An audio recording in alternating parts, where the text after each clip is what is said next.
কৃষ্ণায় বাসুদেবায় দৈবকী নন্দনায় চ অশেষ ক্লেশনাশায় গোবিন্দায় নম নম। হে কৃষ্ণ করুণা সিন্ধু দীনবন্ধু জগৎপতি গোপেশ গোপিকাকান্ত রাধাকান্ত নমস্তুতে। নমস্কার। গত দুদিন আমি সংখ্যাতত্ত্বের আলোয় ভাগ্য বিষয় নিয়ে আলোচনা করেছি।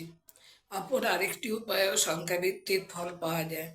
নামের অক্ষরের সংখ্যাভিত্তিক গুরুত্ব রয়েছে। যেমন আমরা জানি যে 9টা গ্রহ, 1 থেকে 9 9টা গ্রহ।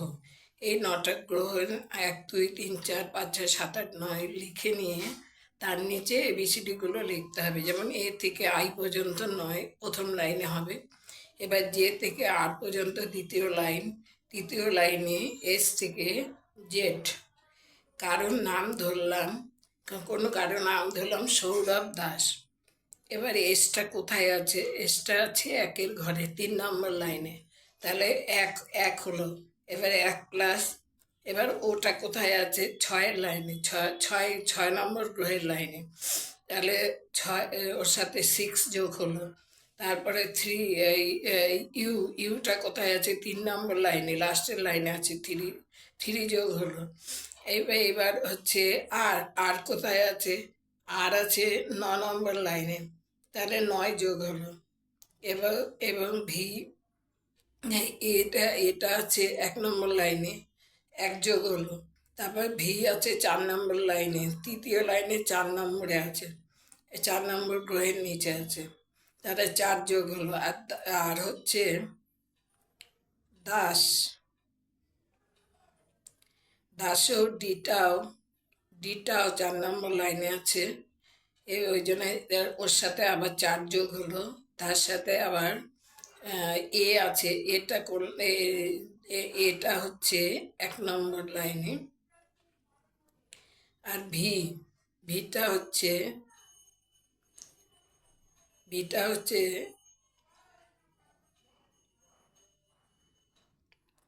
নাই, এসটা হচ্ছে 1 নম্বর লাইনে।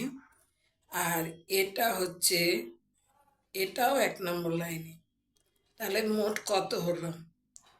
1 নম্বর ছিল এসটাও 1 নম্বর, তাহলে 6 1 7 আর 3 10 10। আচ্ছা, এবার হচ্ছে আর হচ্ছে 9 নম্বর, তাহলে 10 9 19, আবার 1 নম্বর, 10 11। এইবার হচ্ছে ভিটা হচ্ছে 4 নম্বর লাইনে, তাহলে 11 4 15। এবার ডিটা হচ্ছে 4 নম্বর লাইনে, 15 4 19। এটা হচ্ছে 1 নম্বর লাইনে 20। আর ভিটা হচ্ছে, এসটা হচ্ছে 1 নম্বর লাইনে 21। তাহলে কত হলো? জন্মাঙ্ক হলো হচ্ছে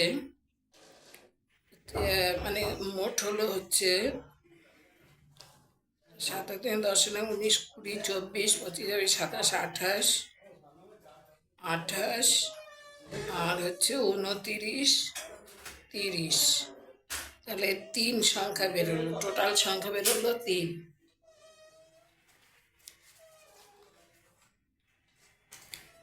সুতরাং নামের সংখ্যা ভিত্তিক ফল আসছে 3। ভাগ্যাঙ্ক মূলাঙ্ক নাম সংখ্যা যদি 1 হয় তবে জীবনে সফলতার সিঁড়ি সহজভাবে ওঠা যায়, বাধা বিপত্তি কম হয়। এবার আমি অপর একটি নতুন বিষয় বাস্তু নিয়ে বলবো। যখন আমরা বসবাসের জন্য কোনো জমি কিনে জমিটা বাউন্ডারি ওয়াল দিয়ে ঘিরে নেই, তখন তাকে বাস্তু বলে। বাস্তু জমি যদি বর্গাকার হয় তাহলে সবচাইতে ভালো।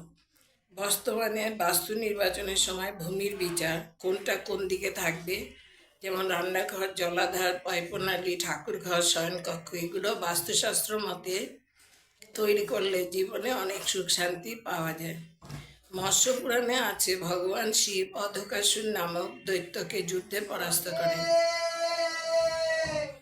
তার শ্রমজনিত ঘাম হতে বাস্তুপুরুষের উৎপত্তি হয়। দেবতারা তাকে নিচের দিকে মুখ করে মাটিতে পুঁতে দিয়েছিলেন। তার মাথা উত্তর পূর্ব দিকে এবং পা দক্ষিণ পশ্চিম দিকে ছিল। বাস্তুপুরুষকে ভগবান ব্রহ্মা বর দেন যে পৃথিবীতে কেউ বসবাসের জন্য বাড়ি তৈরি করলে বাস্তুপুরুষকে পূজা অর্চনা করে আহ্বান করে প্রসন্ন করে তবেই গৃহ নির্মাণ তার শুভ হবে, করলে আর কি। বাস্তুপুরুষের পূজা কখন করা উচিত?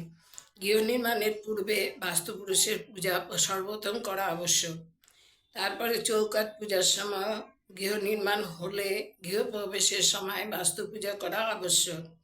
ভাঙাচোরা বাড়ি পুনরুদ্ধার করার সময়, এছাড়া পুত্রের জন্ম সময়, বিবাহের সময় বিধি অনুসারে বাস্তু পূজা করা আবশ্যক।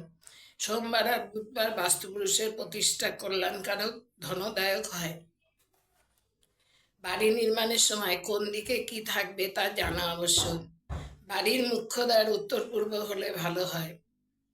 ভাড়ার ঘর উত্তর পশ্চিমে, পড়ার ঘর উত্তর পূর্বে, সেপটিক ট্যাঙ্ক উত্তর পশ্চিমে, শৌচালয় পশ্চিম বা উত্তর পশ্চিমে, পূজা কক্ষ উত্তর পূর্বে, শয়ন কক্ষ দক্ষিণ পশ্চিমে, সিঁড়ি দক্ষিণ পশ্চিমে, রান্নাঘর দক্ষিণ পূর্ব বা উত্তর পশ্চিম, বারান্দা উত্তর পূর্ব, জানালা উত্তর পূর্ব, মিটার বক্স দক্ষিণ পূর্ব বা দক্ষিণে।